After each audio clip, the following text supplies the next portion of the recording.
আমার তো মনে হচ্ছে আইলাম মোহাম্মদ রসুল্লাহ সাল্লাল্লাহু আলাইহি সাল্লামের ব্যানারকে রোকার পিছনে ওয়াকাফকেও ভোলাবার পরিকল্পনা আছে। দেখুন ওয়াকাফের আলোচনা হচ্ছে সব জায়গায় না, এইটাই করেছে। যেমন তিলকতমা বোন চলে গেল, তিলকতমা তিলকতমা, তারপরে চলে গেল তামান্না তামান্না তামান্না, তারপরে চলে গেল আদিবাসী বোন আদিবাসী বোন আদিবাসী বোন। এইবারে একটার পর একটা দিচ্ছে, এক একটা ভুলে যাচ্ছি।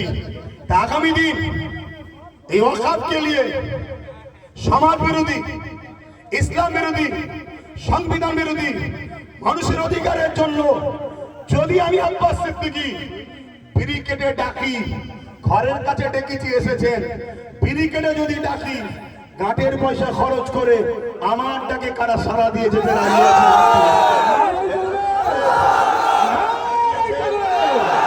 সত্য তো হাত সত্য তো জোরে বলে হাত সত্য তো, গাছে তুলে মই কাটছেন না তো? মনে রাখেন, নিজের জন্য লড়াই করিনি। যদি নিজের জন্য লড়াই করতাম, যেদিন বাপ মাকে গাল দিয়েছিল সেদিন রাস্তায় নামতাম। নিজের জন্য যদি লড়াই করতাম, যেদিন দাদুকে গাল দিয়েছিল সেদিন রাস্তায় নামতাম না। মিশন একটাই, আমার রসুলের দিন, আমার রসুল, আমার কোরআন, এটাই হলো আমাদের মিশন। তাই আগামী দিন বক্তব্য তো অনেক হবে, আলোচনা, সেই জায়গাটা মেন জায়গাটা হলো ব্যারিকেড ময়দান। এবারে আমরা খুব শিগগিরই কাগজ জমা দেবো, সেই জায়গায় আমরা পারমিশনের জন্য ফেলবো, আমরা ব্যারিকেড করব, সেখানে আমরা সমস্ত মানুষ ঐক্যবদ্ধ হয়ে যাব। কেন পাওয়ার দেখানোরও মাঝে মাঝে প্রয়োজন আছে না? অনেকে মনে করে ছোট ছোট জঙ্গলে নাকি বাঘ থাকে না। আমরা ছোট ছোট উলামারাই আমরাও যে কিরকম আছি এটাও আমাদেরকে দেখাবার দরকার আছে না নাই? দেশে প্রতি বছরের 26শে জানুয়ারি কলিকাতাতে মাটির তলা থেকে আমার দেশের মহানায়ক যারা সেনারা বাহির হয়, জানেন তো নাকি? কেন? এটা আমরা মাঝে মাঝে দেখায় পাকিস্তান মুখ সামলে কথা বলাম কিছু সে কম নেই, এটা দেখানো দরকার আছে না নাই? দেশের মধ্যে যারা আবার বিভাজন করছে, গাদ্দার আছে, তাদেরকেও দেখাবার জন্য ব্যারিকেডে যাওয়া দরকার আছে না নাই? ব্যারিকেড ডাকলে দুটো লাভ হবে, একটা হলো পাড়ার ছদ্মবেশী মুসলিম সুরাতে মুনাফিক গুলোকে চেনা যাবে, ওকে দেখা দরকার আছে। দ্বিতীয় নম্বর কি লাভ হবে, আমাদের সংবিধানের 25 নম্বর আর্টিকেলে আছে মানুষ তার নিজের ধর্ম করবে, নিজের ধর্মের প্রচার করবে, নিজের ধর্মকে পিয়ার করবে, কারো বাধা দিবার অধিকার নেই। তাই ভারতবর্ষে কেউ যদি বলে আমি ন্যাংটো ঠেকাটাই আমার ধর্ম, ওটাকেও বাধা দিবার অধিকার নেই। কেউ যদি বলে আমার অমুক জায়গায় ঘন্টা ঝুলিয়ে দেওয়াটাও ধর্ম, ওতেও বাধা দিবার আমাদের অধিকার। কেউ যদি বলে পাঁচটাই আমার খোদা, ওকেও বাধা দিবার অধিকার। কেউ যদি বলে সূর্য আমার প্রভু, ওকে বাধা দিবার অধিকার। কেন? সবাই নিজ নিজ পছন্দ, ঠিক না বেঠিক? কেউ যদি রাত্রিরে সই এক খোদা দিয়ে ঘুম থেকে উঠে আর এক খোদা ধরে, এতেও বাধা দিবার অধিকার। কিন্তু আমরা দেখছি হিন্দু ভাই, আদিবাসী ভাই, সাঁওতাল ভাই, দলিত ভাই, মতুয়া ভাই, শিখ ভাই, পাঞ্জাবি ভাই, সব ভাইয়েরা তারা তাদের ধর্ম স্বাধীনভাবেই করছে, কোনো জায়গায় হস্তক্ষেপ নেই। বারবার হস্তক্ষেপ আমার ইসলামের উপরে হচ্ছে। এর কারণটা কি আপনারা একটু বিবেচনা করবেন। তবে আমি মনে করি এর কারণ একটাই, আমাদের হাতে লাঠি নেই। এই পাগলা কুকুর ডাকলে পিটাবার জন্য আমরা তৈরি নেই। আমি ওই লাঠির কথা বলিনি যে লাঠি পূজার, বুঝতে পেরেছেন তো নাকি? ওই একটাই যে লাঠি সবে হয়েছে আমাদের, বুঝতে পেরেছেন তো নাকি? লাঠি দরকার, তাহলে কি হবে? ঠিক জায়গায় যে ঠুকে দেবে, ঠিক জায়গায় ঠুকলে তাহলে তখন কিন্তু ঠান্ডা হতে বাধ্য হবে। আপনি খেয়াল করে দেখুন না, আমার কথা ভুল নিচ্ছেন না তো আপনারা? আপনি খেয়াল করে দেখুন, এই পাশে বিহারে কিছুদিন পরে ভোট হবে। এটা একটা কথা বলছি, অসুবিধা আছে নাকি? এখন আমাদের মধ্যে ধারণা রাজনীতির কথা হুজুররা বলবে কেন? হুজুররা শুধু পানিতে ফুল দেবে।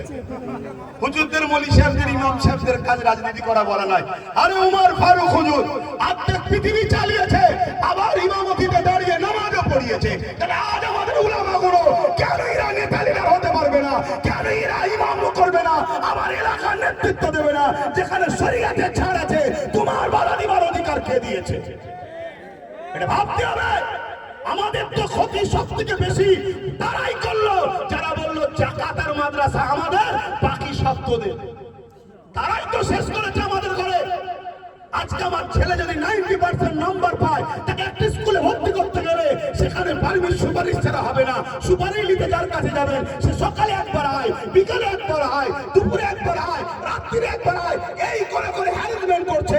আমার পরিবারের কেউ অসুস্থ হলে যদি একটা সার্টিফিকেট লাগে, সই লাগে, এখানে যা, ওখানে যা, এখানে আয়, ওখানে আয়, এই করে করে আমাদেরকে হ্যারাসমেন্ট করতে হচ্ছে।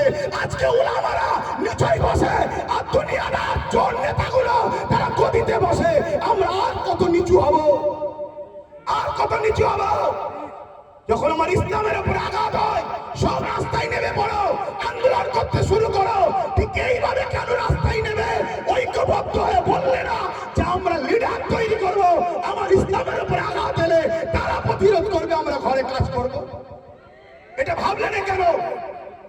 আজকে বলো, এই পশ্চিম বাংলায় আমরা সাধারণ আলেম মানুষ, তোমরা সাধারণ খেটে খাওয়া মানুষ, যারা বড় বড় ক্ষমতাশালী মানুষ, কই তারা কেউ প্রতিবাদ করছে না? তাদেরকে তোমরা ক্ষমতায় রাখো, এগুলো ভাবো। আমার তো একটা ছোট্ট কথা বলতে গিয়ে চলে গেলাম। বিহারে ভোট হচ্ছে, জানেন তো নাকি কদিন পরে? তো এই ভোটেতে সম্ভবত লালু যাদব নাকি বলে তার ছেলেকে জিজ্ঞেস করছে যে আইলাম মোহাম্মদ সাল্লাল্লাহু আলাইহি ওয়াসাল্লাম পুরো দেশে একটা আলোচনা চলছে, এলি আপনার রায় কি? তখন সে উত্তর দিচ্ছে আমি বিহার নিয়ে পেরেশানি আছি। ভাবো ভাবো, আর ওই রকম লোককে 14% বিহারের মুসলমান ভোটে প্রধান মুখ্যমন্ত্রী করবে বা জিতাবে, যার তোমার নেতার বিষয়ে কোনো চিন্তা ভাবনা নেই, কথা বলার একটা শব্দও নেই যে না এটা যোগী প্রশাসন অন্যায় করছে, এতটুকু তো বলতে পারতো না।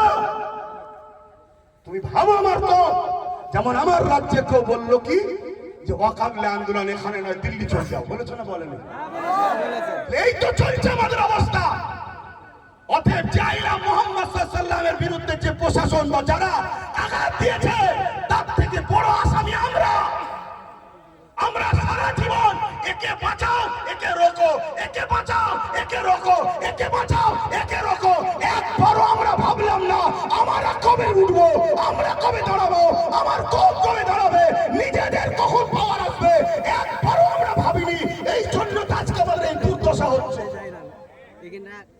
মনে রাখবেন, মুফতি যদি ফতোয়া দেয়, মুফতি কাটলে মানায়। এখন এখান থেকে উলামারা যদি একটা ফতোয়া দেয়, আপনারা যদি সাধারণ ছেলে স্কুলেও হয়তো যায়নি, আপনি যদি বলেন ফতোয়াটা ভুল হয়েছে, এটা কি হাস্যকর নয়? একটু সারা দেন না। আমার কথাই কি রেগে গেলেন? না, কষ্ট হলো না। আর এখানে আমার সঙ্গে একমত হাত তুলে দেখান, একমত তুলে কি ভয় খাচ্ছে? আর কত ভয়কে থাকবেন? সব আঘাত দিতে দিতে দিতে দিতে আমাদের জানের থেকে বেশি প্রিয় সেই রসুলের নাম লেখাতে এখন অ্যালার্জি হচ্ছে। এখনো বুঝতে আমাদের বাকি। ওই উত্তরপ্রদেশে এই টাকলা আসার আগে যতগুলো সরকার ছিল সব সেকুলারের নামে, আজকে যখন এত বড় একটা অন্যায় হচ্ছে, সেই সেকুলার সরকারের প্রধানগুলো মুসলমানের পাশে কি দাঁড়িয়েছে? না। আজকে আমরা যাদেরকে সেকুলার মনে করে ছুটছি, কাল একটা দিন আসবে এরাও সব শীতের ঘুম ঘুমাবে, আমরা একা ফেসে যাব। অতএব সময় থাকতে থাকতে নিজের হাতে লাঠি তৈরি করো, বোঝার হয় বোঝো, আর যদি খারাপ লাগে তাহলে আমার কিছু বলার নেই, আমার থেকে দূরে থাকবে। আসলে হক কথা বলবো। কি ভাইরা উলামা ভাই অসুবিধা হচ্ছে নাকি? না, এখন উলামারা বলতো তো ভয় খাবে, কিন্তু সামনে ক্যামেরা, সামনে ক্যামেরা, তাহলে বলেন আজকে উলামাদের স্বাধীনতা কোথায়? এ মুসলিম যুবক বলো, তোমাদেরকে যারা নামাজ শিখায়, রোজা শিখায়, আল্লাহ চিনাই, নবী চিনাই, দরুদ পড়ায়, তোমাদের জন্য হাত তুলে তুলে দোয়া চায়, সেই উলামাদের নিরাপত্তা কোথায়? রাত্রিরে জলসা করে আসবে, ঘরে ফিরবে, কোনো নিরাপত্তা নাই। কেন একদল তোমাদের ইদাল উদাল লাপালাপি করছে, কখন যে কাকে ধরে আটকে দিয়ে বিভিন্ন স্লোগানে মেরে ফেলবে কোনো গ্যারান্টি নাই। আর যখনই মেরে ফেলবে তোমরা রাস্তায় নামবে, তাদেরই পুলিশ আসবে, এসে তোমাদেরকে বলবে সব থেকে দিচ্ছি, সব থেকে দিচ্ছি। 2-5 জনকে সামনে ধরতে ঢুকবে, হালকা ধারা দেবে, জামিন হয়ে যাবে।